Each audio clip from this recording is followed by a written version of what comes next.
Hey everybody, and welcome back to another edition of Beer and Brands. I'm Matt Williams, managing partner at Brand Federation, along with our founder and CEO, Kelly O'Keefe. Hi everyone. And this ridiculous sweater and only slightly less ridiculous hats can only mean one thing. It's Christmas time. It's Christmas time, and it's time for our venerable tradition of naughty and nice lists. We have made our lists. We've checked them twice.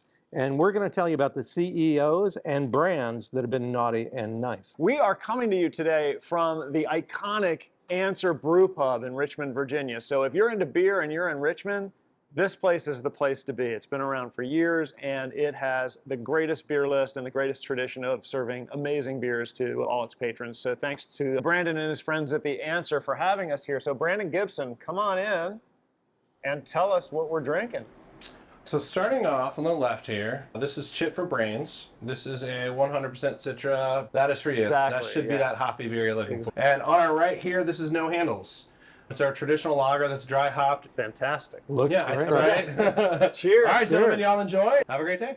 Amazing beer. Brandon Gibson will be back to talk to us more about The Answer in just a couple minutes. All right, Kelly, let's dive into this thing. We've got our list here, and it's interesting to watch the comments that we get on social media from the millions of Beer and Brands followers. They tend to focus on the naughty list. They do like the naughty list. We like got the like naughty 3 times as many comments about that. But maybe that's because it was a pretty naughty year for a lot of brands. It was pretty naughty. And we're going to start with the naughty list, and we're going to start with an overall observation we've made about both the naughty and the nice list this year, which is that this is really kind of the year of billionaires behaving. Some of them are behaving badly. Some of them are not behaving badly, but their behavior has direct and sometimes very dramatic impact on the brands that they represent. I think especially true this year, we have brands that are strongly associated with individual billionaires who are connected to those brands. I think in our initial list, we had a lot longer naughty list than we had a nice list. But it's a year when I think we need to hold our brands to account for their deeds, and often those deeds are linked to one individual at the top. That's right. So our first conversation about naughty and nice are going to be about billionaires behaving often badly. We see them kind of behaving in a way that is so ego-filled, so based on hubris, almost without regard to the impact of their behavior on the companies that they've founded in many cases and that they represent. On the other side, you see billionaires behaving really, really well in a way that represents the conviction of the brands that they've founded and they represent. They bring that to life in the world using the power they've got, and some really good things can happen.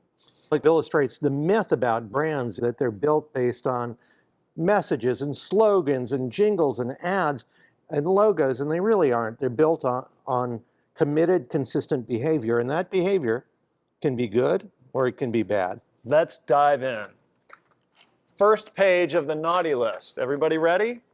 It's our friend Sam Bankman-Fried, the CEO of FTX. Now, Kelly, we're probably familiar with this story because it just recently happened, but it's the collapse of the crypto exchange FTX because the company was structured in a way that came to light, which was not real kosher. There was too cozy a relationship between the trading and the exchange side of the business and their other part of the business. That was called out by one of their competitors, another Chinese crypto exchange, and as soon as that got called out and the crypto community got wind of it, everybody pulled their money out of FTX, and the whole thing came tumbling down. A tragedy that not only had consequences for shareholders who lost $32 billion of wealth, it also had consequences for their vendors and partners who lost $3 billion worth of assets in the bankruptcy proceeding. Nothing pretty about that. No. And I think if you think about it as a brand issue, right? Obviously, there's a financial issue and a criminal issue at stake here for Mr. Bankman-Fried. On the brand issue, FTX is going to be history.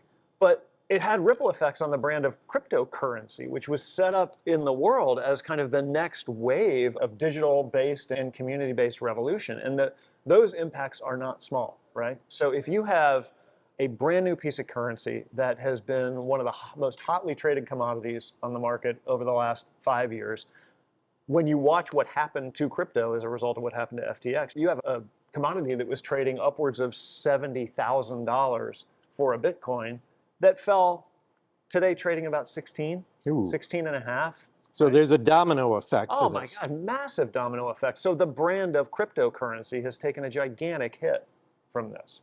Congratulations, Sam. You not only took out your own brand, FTX, but you took out a bunch of other brands with you. Who's next on our list? When we think about CEOs and brands that have completely evaporated because they were built not solid ground, I have to think about Elizabeth Holmes at Theranos, who is on her way to an 11-year sentence in prison. A very talented and intelligent person who just had a problem with the truth. And you know, Santa does not like people who lie. That's a good way to get coal in your stock. It sure is. Elizabeth was somebody who took her talents and instead of building something of substance, something that really worked, when it turned out that her innovation wasn't going to work, and they were told that by many, many people in the industry. Right. She just kept lying about it, faking it, and in some cases going to extraordinary lengths to pretend to test the product successfully, when at no point did it ever really work. Yeah, it gets to that phrase that is advertising and brands are built on truth well told.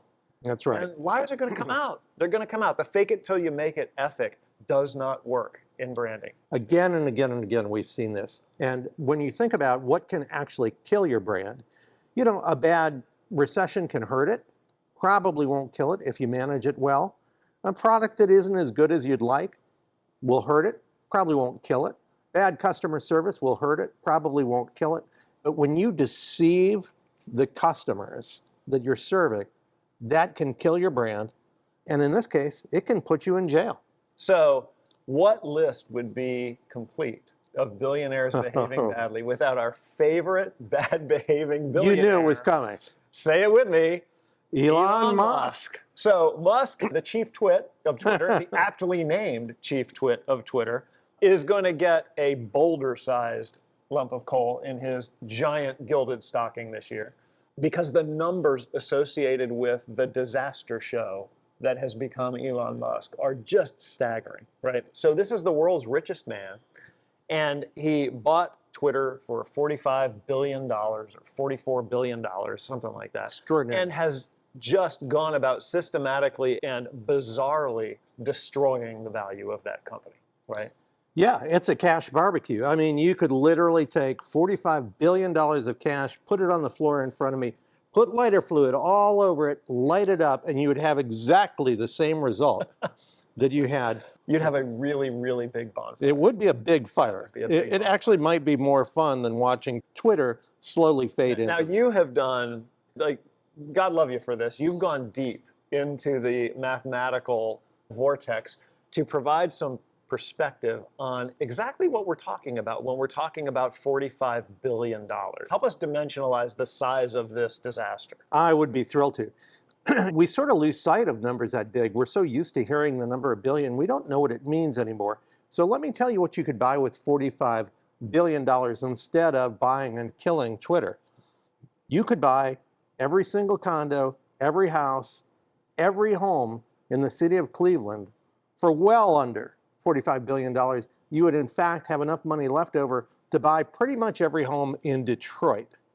Who wouldn't want to own Cleveland and Detroit? It would be kind of good. It would be great. You could also have spent that $45 billion at that time, or 47, I think, to buy McKesson, the 9th largest company in the world, with sales of over $200 billion. What we're talking about is a huge amount of money.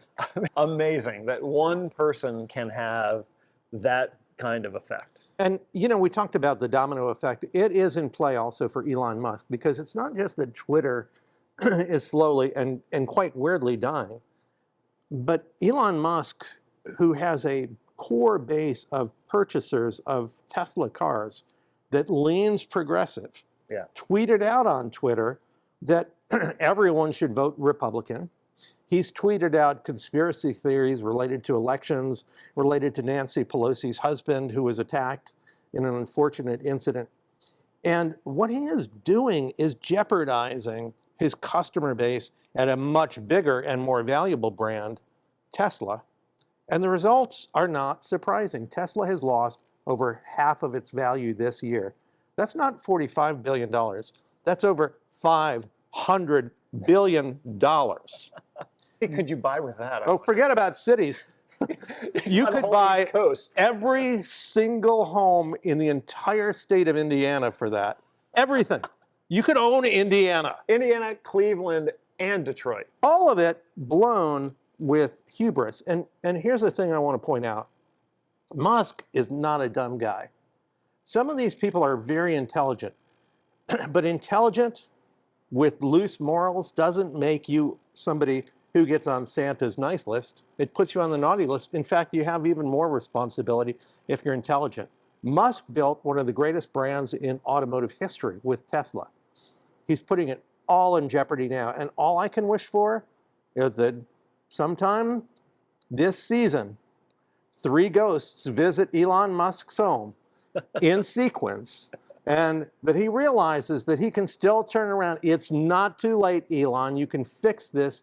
You can build great products that serve people well. And that's what great brands are all about. What's amazing to me when you think about Elon Musk is that he actually has already done the hard part. He did the hard part, the part that nobody in his generation or probably many previous generations had ever done, right? He built SpaceX, and then he turned around and he built Tesla, and he's built all these companies, and he's creating these solar-powered roof shingles, doing unbelievable work. It really and he's is. going to burn it all down by just being an idiot. Let's turn the page and go to the nice list. Billionaires who are behaving in a way that garners our respect and our admiration over the last 12 months. Who's at the top of the list? Right up there at the top of the list is somebody who has built not only one of the most powerful brands in outdoor apparel, Patagonia, who's built a significant wealth as a result of building that incredible brand. It was already one of the best brands before this year's naughty list, but then Yvon Chouinard decided to take that company that he had built that was so valuable and give it to us, to everyone, by donating the entirety of the company's value to fight climate change. Yeah, isn't that amazing? In a world where brand behavior, which we go on and on about how important it is, sometimes gets interpreted as let's launch a stunt that maybe gets a few thousand retweets. Yeah. This is a guy who said, no. Brand behavior is me donating this company to a cause that I think can save the world. It's kind of interesting to think that somebody would see the future of survivability on the planet as more important than his own personal wealth. Yeah. I mean, it kind of seems obvious in a way. But yeah, he's to be applauded for not only building a company that has always leaned into sustainability, that has always built great product, that has always done the right thing where it could with consumers. Not to say they're free of mistakes, we all make mistakes, but they've made those mistakes right.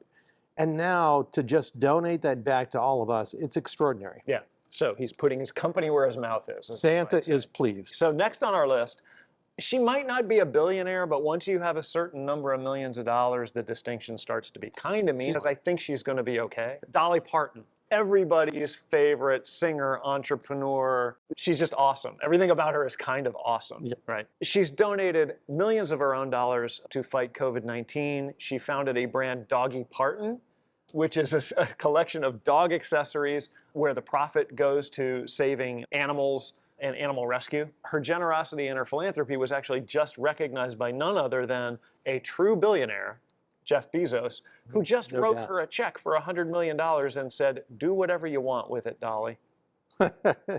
That's impressive. This is a person who has consistently made the right decision and also has built an impressive brand, not just one brand, but a series of brands based on her music, her acting, her amusement parks, and other things. So Dolly Parton, hats off. Yeah, I'm going to take the hat off. Hats off to you, Dolly Parton. I'm going to save my hat for a fashion icon, Eileen Fisher. Eileen Fisher has built a brand of apparel for women that has historically been much more attuned to the actual shapes women come in. Yeah, shapes, amazing, right? sizes, large, small, to older women who have different apparel needs, to better materials, to more sustainable practices. And she's not only done all of that on her way to building a great brand, but she took almost half the company and gave it to her employees so that everyone at every level in that company has ownership in the future of that company. That's the kind of work that it takes to build a brand that is not only beneficial to its customers, it's beneficial to its employees, and it's beneficial to the communities that it serves. Hats off to Eileen Fisher. In a category like fashion, which we'll talk more about in a minute, that has a long history of some bad behaving brands, right? Yeah. To see somebody like Eileen Fisher building her company the way she has is really a refreshing thing. It's nice to see. It's really nice to see. So, cheers to Patagonia, Dolly Parton, and Eileen Fisher for making the top of Santa's nice list this year. All right, Kelly, so lists are fun. Yep. We've got a naughty list, we've got a nice list, but the whole point here is to use those examples to drive home some important lessons about brands, right? Absolutely. So what's the lesson here? And we think there are a couple. The first is that brands are built and destroyed by behavior. It's not what you say, it's what you do. And the really powerful brands have a way of meshing those two things together where what they say becomes a promise and that promise gets delivered over and over and over again by behavior, right? The really bad brands, the naughty brands, are ones whose behavior undoes whatever good that brand might have done. They're object proof that behavior trumps words and brands are built on behavior. The best brands are built when those words and behavior come together and complement each other. Another thing I think we learned is that there's a cult of personality going on these days. We talk about billionaires behaving badly, and there are plenty of those. Our Wall Street world is intoxicated with finding unicorns, and we all know unicorns don't really exist. But this notion that there are strong individuals that are even more important than the brands they built is a notion that can be destructive to brands, because when those individuals make mistakes, and all individuals make mistakes, especially those who are incredibly wealthy, when those individuals make mistakes, the brands go with them when they are connected that deeply to the brand.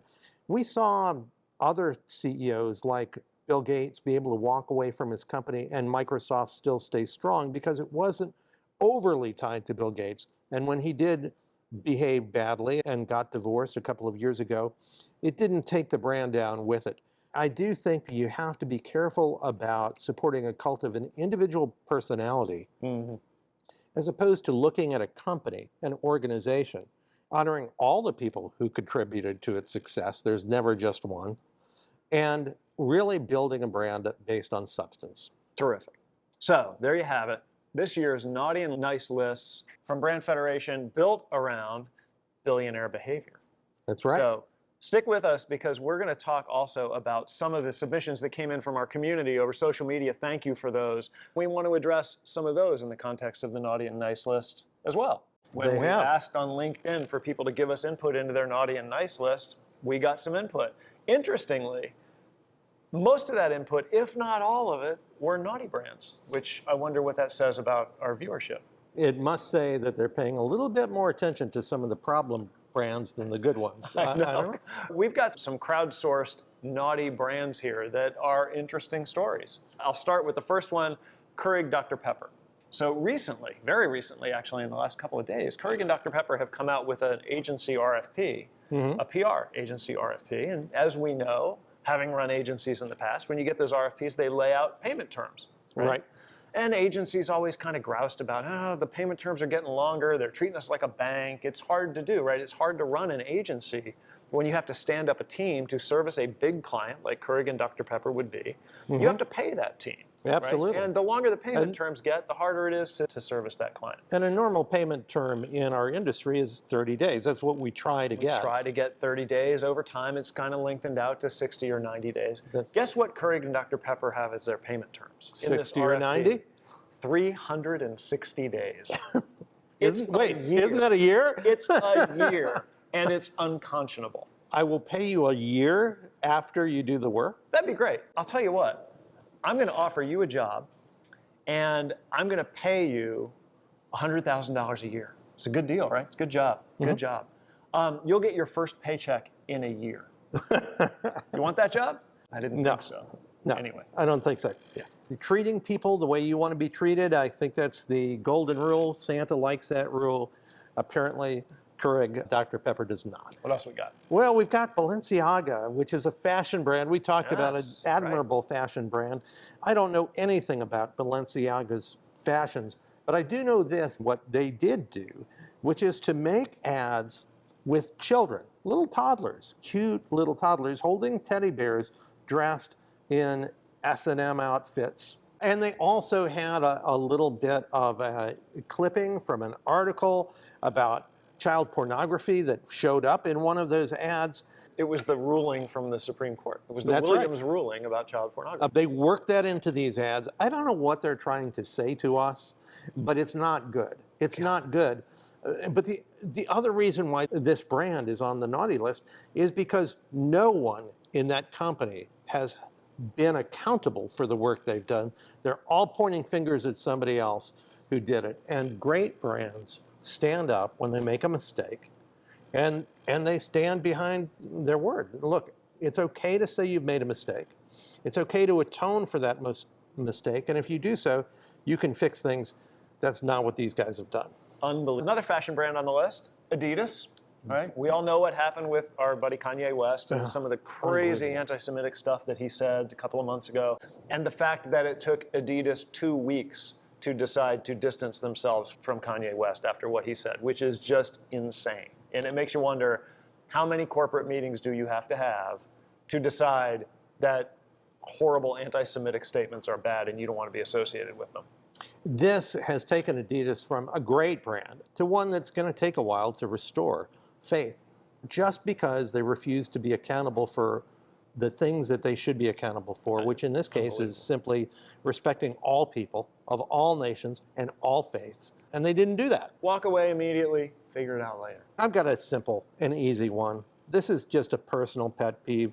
Klondike discontinued the Choco Taco. I thought it was a misprint when I read it. How could they do that? How could that happen? So not all brands are misbehaving at stellar levels, but for Choco Taco fans, this is a great disappointment. Have you heard of Brew Dog? Brew Dog is a brewery in Scotland. I have not heard of They it. call themselves the Punk Brewery. And they have come out with a really strongly worded campaign against the World Cup because they believe that it's just wrong for the World Cup to have chosen Qatar as its venue for this year because of the not great record that Qatar has with human rights. So you think, okay, well, standing up against that is probably what could be a wrong good with thing. that? Well, what could be wrong with it is when the employees of the company, Brew Dog, start to write a letter saying, hey, you weren't the greatest employer in the world either. You worked people too hard. You were a hostile work environment.